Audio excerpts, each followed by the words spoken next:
في عالم بيقيس الناس بالشكل واللبس وعدد المتابعين، في زمن بقى فيه ترند أهم من القيمة واللقب أعلى من الخلق، ربنا سبحانه وتعالى بيجي بكلمة واحدة ويهدم كل الموازين دي. بيقولك مش أغناكم ولا أشهركم ولا أوسمكم، أكرمكم. بس دي مش عند الناس، ده عند الله.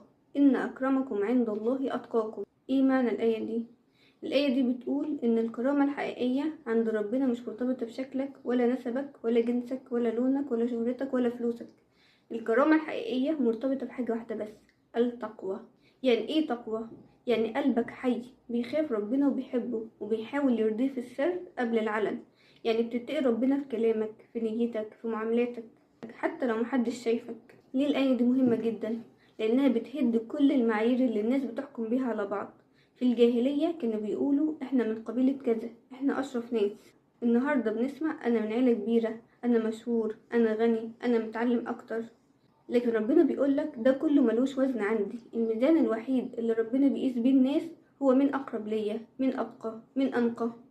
تخيلوا كده لو في اتنين بيصلوا جنب بعض، واحد لابس شيك حافظ القرآن والناس بتحبه، والتاني بسيط مش معروف بس قلبه مليان إخلاص وخشوع، مين أكرم عند ربنا؟ مش اللي الناس شايفاه، اللي ربنا شايف قلبه. والنبي صلى الله عليه وسلم طبق القاعدة دي ازاي؟